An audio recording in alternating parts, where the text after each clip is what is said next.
যি নারী ঈদ উল ফিতরের দিন তিনিটা আমল করিব সেই নারীর কপাল খুলি যাব, জীবনের সকলো সমস্যা সমাধান হয়ে যাব, মনের আশাবোৰ পূৰণ হব। আল্লাহ ৰাব্বুল আলামিন ঘৰ সংসাৰত প্ৰচুৰ পৰিমাণে নিয়ামত দান কৰিব। মাথো এয়াই নহয়, সেই ঘৰত যিসকলে ইনকাম কৰে, যিসকলে ৰোজগাৰ কৰে, আল্লাহ তাআলাই তেওঁলোকৰ ৰোজগাৰত প্ৰচুৰ পৰিমাণে বৰকত দান কৰিব। মোৰ প্ৰিয় দিনী ভাই বন্ধুসকল, মোৰ অতি শ্ৰদ্ধাৰ মা আৰু ভনীসকল, ঈদ উল ফিতৰেৰ দিনাখন সৰু সৰু তিনিটা আমল মাত্ৰ আপুনি কৰিব লাগে। ঈদ উল ফিতৰেৰ দিন বহুত ফজিলতপূৰ্ণ, বহুত বৰকতময় একটি দিন হয়। মোৰ প্ৰিয় দিনী ভাই বন্ধুসকল, মোৰ অতি শ্ৰদ্ধাৰ মা আৰু ভনীসকল, ঈদ উল ফিতৰেৰ দিন মাথো সাজি কাছি ঘূৰি ফুৰা, ভাল খানা খোৱা, জাহিৰী আনন্দ উৎসৱৰ নাম নহয়।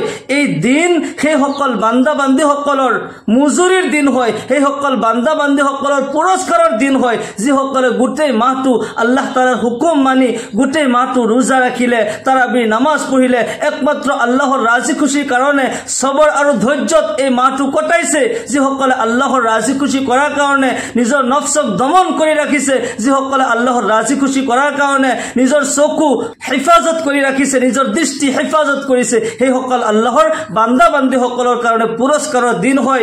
এই দিনৰ ৰাতিপুৱাই আল্লাহ ৰাব্বুল আলামিন ফিৰিস্তাসকলক মাতি মাতি কয়, হে আসমান জমিনৰ ফিৰিস্তাসকল, তোমালোকে চোৱা, মোৰ সেইসকল বান্দাই গোটেই মাহটো ৰোজা ৰাখিছে, একমাত্ৰ মোৰ ৰাজি খুশিৰ কাৰণে তেওঁলোকে হালাল খাদ্যৰ পৰা বিৰত হৈ আছিল, নিজৰ নফসক দমন কৰি ৰাখিছিল, নিজৰ নজৰ কুদৃষ্টি দিয়াৰ পৰা হেফাজত কৰিছিল, নিজৰ জুবান হেফাজত কৰিছিল, গোটেই মাহটো ৰোজা ৰাখিছে, ৰাতি ৰাতি তেওঁলোকে সাৰ পাই থাকি মোৰ ইবাদত কৰিছে। চোৱা, মোৰ সেইসকল বান্দা এই ঈদগাহৰ ময়দানত উপস্থিত হৈছে, মোৰ সেইসকল বান্দাক আজি মই বখশিশ দান কৰিম। তেওঁলোকে গোটেই মাহটো যে ইবাদত কৰিলে, তেওঁলোকৰ গোটেই মাহৰ ইবাদতৰ সওয়াব, গোটেই মাহৰ ইবাদতৰ বখশিশ, ইনাম, পুৰস্কাৰ মই দান কৰিম। সুবহানাল্লাহ বিহামদি। মোৰ প্ৰিয় দিনী ভাই বন্ধুসকল, আল্লাহ ৰাব্বুল আলামিন ফিৰিস্তাসকলৰ আগত আমাৰ প্ৰশংসা কৰি থাকে যে আমি গোটেই মাহটো ৰোজা ৰাখিছো।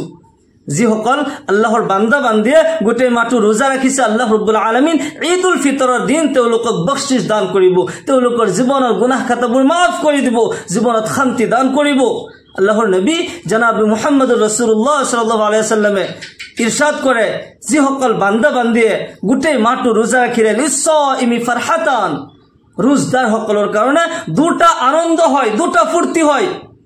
এটা হৈছে ফাৰহাতুন ইনদাল ফিত্ৰ, যিসকল বান্দাই মাহে ৰমজানৰ ৰোজা ৰাখিলে, ঈদ উল ফিতৰৰ দিন ঈদগাহ ময়দানত গৈ 2 ৰাকাত ঈদ উল ফিতৰৰ ওয়াজিব নামাজ আদায় কৰিলে, আল্লাহ ৰাব্বুল আলামিন সেই সকল বান্দাক তাৰ জীবনেৰ সকলো গুনাহ খাতা মাফ কৰি নিষ্পাপ মাসুম কৰি ঘৰলৈ উভতাই দিয়ে। আল্লাহু আকবাৰ। ৰোজদাৰ সকলৰ কাৰণে আৰু এটা পুৰস্কাৰ হৈছে ওয়া ফাৰহাতুন ইনদা লিকাই ৰাব্বিহি, যে তেওঁলোকে কিয়ামতৰ দিনাখন যিসকলে আল্লাহৰ ৰাজি খুশি কৰাৰ কাৰণে মাহে ৰমজানৰ ৰোজা ৰাখিলে, তেওঁলোকে কিয়ামতৰ দিনাখন আল্লাহ ৰাব্বুল আলামিনৰ দিদাৰ লাভ কৰিব। সুবহানাল্লাহ। তেওঁলোকে আল্লাহ ৰাব্বুল আলামিনৰ দিদাৰ কৰি থাকিব, দিদাৰ কৰি থাকিব, হাজাৰ হাজাৰ বছৰ ইয়াতে অতিক্ৰম হৈ যাব, তেওঁলোকে গমেই নাপাব। সুবহানাল্লাহ বিহামদিহি। অন্য ৰিৱায়াতত আহিছে, যিসকল বান্দা বান্দিয়ে আল্লাহ তাআলা ৰাজি খুশি কৰাৰ কাৰণে ৰোজা ৰাখে, আল্লাহ ৰাব্বুল আলামিনে কয়, আস-সাওমু লি ওয়া আনা আজজি বিহি, ৰোজা মোৰ বাবে আৰু ইয়াৰ প্ৰতিদান মই নিজেই দান কৰিম। আল্লাহু আকবাৰ। যিসকল বান্দা বান্দিয়ে মাহে ৰমজানৰ ৰোজা ৰাখিলে, সবৰ আৰু ধৈৰ্যৰ সৈতে মাহটো কটালে, হালালক হালাল, হাৰামক হাৰাম জানিলে, পাপৰ পৰা বাচি থাকি গোটেই মাহটো কটালে, আল্লাহ ৰাব্বুল আলামিন কিয়ামতৰ দিনাখন নিজ হাতে তেওঁলোকক প্ৰতিদান দিব। আল্লাহু আকবাৰ। ঈদ উল ফিতৰৰ দিন পুৰস্কাৰৰ দিন হয়, ঈদ উল ফিতৰৰ দিন বখশিশৰ দিন হয়। সেইকাৰণে আমাৰ মহিলা মা ভনীসকল বিশেষকৈ 3টা আমল কৰিব, আপোনাৰ কপাল খুলি যাব। যেতিয়া পুৱতি ফজৰৰ আগত যেতিয়া আপুনি সাৰ পাই উঠিয়ে টোপনিৰ পৰা উঠিয়ে অজু নোহোৱাকৈ আপুনি এটা আমল কৰিব, সেয়া হৈছে আলহামদুলিল্লাহিল্লাযী আহয়ানা বা'দামা আমাতানা ওয়া ইলাইহিন নুশুৰ।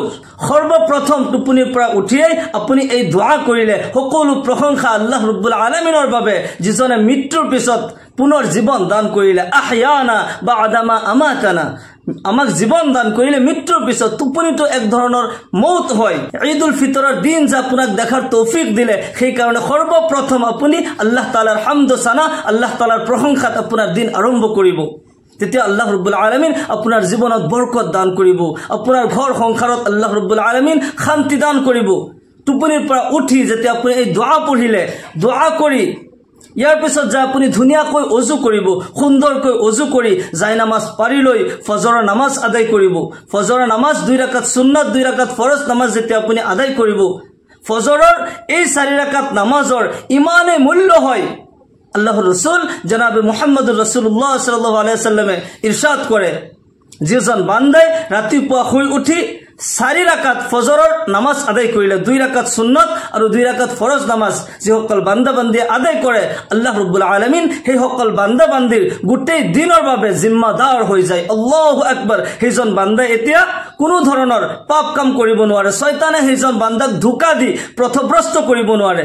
ফজৰৰ নামাজ আদায় কৰাৰ পিছত যিসকলে কোৰআনে কাৰীম তিলাওয়াত কৰিব পাৰে, কোৰআনে কাৰীম তিলাওয়াত কৰিব, সূৰা ইয়াসিন পঢ়িব, সৰু সৰু দুআসমূহ, জিকিৰসমূহ, অলপ সময় জিকিৰ আজকাৰ কৰিব।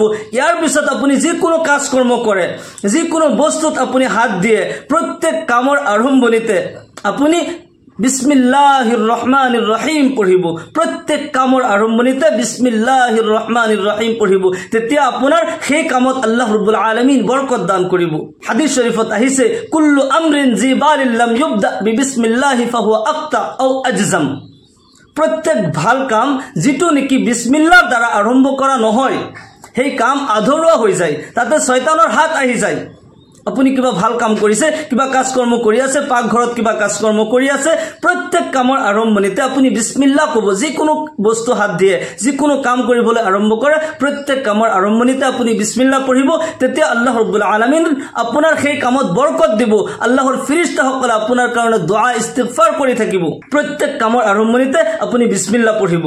ইয়াৰ পিছত আপোনাৰ দ্বিতীয় আমলটো হৈছে, যাৰ লগতে সাক্ষাৎ কৰে, যাৰ লগতে মুলাকাত কৰে, সালাম দিব। মাক বাপেকে ল'ৰা ছোৱালীক সালাম দিব, ল'ৰা ছোৱালীয়ে মাক বাপেকক সালাম দিব, স্বামীয়ে স্ত্ৰীক সালাম দিব, স্ত্ৰীয়ে স্বামীক সালাম দিব। যেতিয়া আপসৰ মাজত সালাম থাকিব, ইজনে সিজনক সালাম দিব, তেতিয়া তেওঁলোকৰ অন্তৰত মিল মহব্বত থাকিব। আল্লাহ ৰাব্বুল আলামিন তেওঁলোকৰ অন্তৰত মহব্বত সৃষ্টি কৰি দিব, পৰিয়ালৰ মাজত শান্তি আহিব।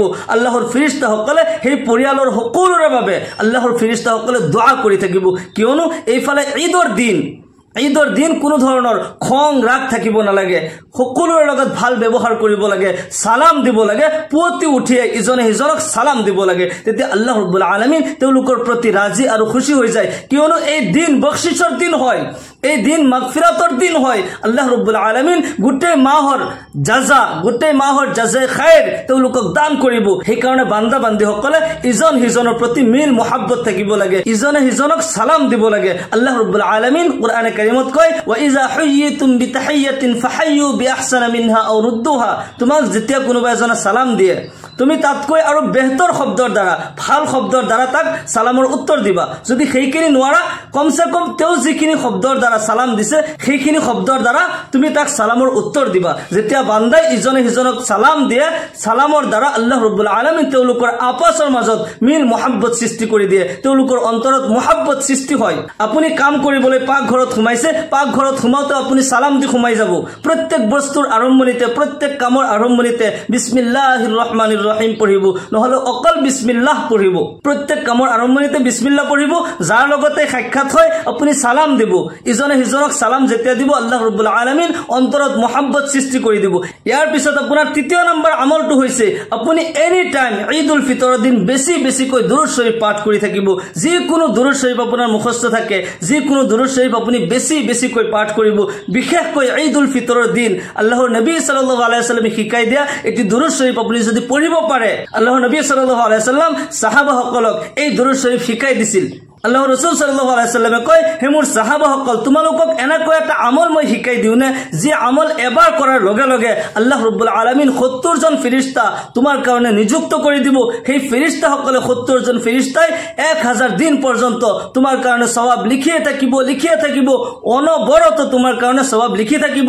আল্লাহৰ নবী সাল্লাল্লাহু আলাইহি ওয়াসাল্লামৰ এই কথা শুনাৰ লগে লগে সাহাবাসকল দেৱানা হৈ গ'ল। সেই কথা জানাৰ কাৰণে সাহাবাসকল নবী সাল্লাল্লাহু আলাইহি ওয়াসাল্লামৰ প্ৰত্যেকটি কথা তেওঁলোকে নোট কৰিছিল, লগে লগে আমল কৰিছিল।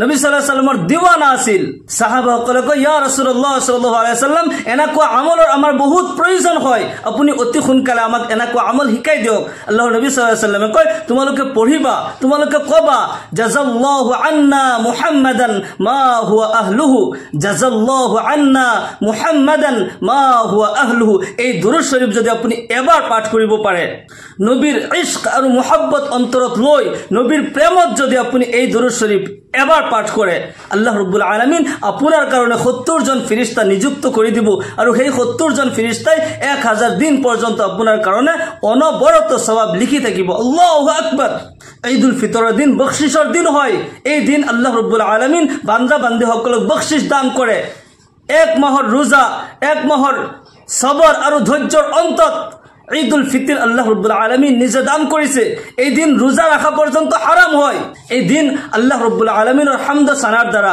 আল্লাহ তাআলার জিকির আজকারের দ্বারা আমি আরম্ভ করিব লাগে এই দিন আল্লাহ রাব্বুল আলামিনের শুকরিয়া আদায় করিব লাগে আমার পুরুষসকলে ঈদগাহ ময়দানত যায় ঈদৰ ওয়াজিব নামাজ আদায় কৰিব আৰু আমাৰ মহিলা মা ভনীসকলে ঘৰত ইশৰাকৰ 2 ৰাকাত কিংবা 4 ৰাকাত নফল নামাজ আদায় কৰিব ইশৰাকৰ নামাজ নফল হয় যিকোনো সূৰা দি এই নামাজ আপুনি পঢ়িব আল্লাহ ৰাব্বুল আলামিন আপোনাক জাযায়ে খাইৰ দান কৰিব জীৱনৰ সকলো গুনাহ কাটা মাফ কৰি দিব জীৱনত শান্তি দান কৰিব মোৰ প্ৰিয় দিনী ভাই বন্ধুসকল আহক আমি ঈদুল ফিতৰৰ দিন বেছি বেছি কৈ আল্লাহৰ হামদ সানা জিকিৰ কৰো আল্লাহৰ প্ৰশংসা কৰো নবী সাল্লাল্লাহু আলাইহি ওয়াসাল্লামৰ প্ৰতি দুৰূদ শৰীফ পাঠ কৰো আল্লাহ ৰাব্বুল আলামিন আমাক সকলোকে কোৱা আৰু শুনাতকৈ বেছি বেছি তৌফিক দান করুক সকলকে আল্লাহুম্মা আমিন ওয়া আখিরু দাওয়ানা আলহামদুলিল্লাহি রাব্বিল আলামিন আসসালামু আলাইকুম ওয়া রাহমাতুল্লাহি ওয়া বারাকাতুহু।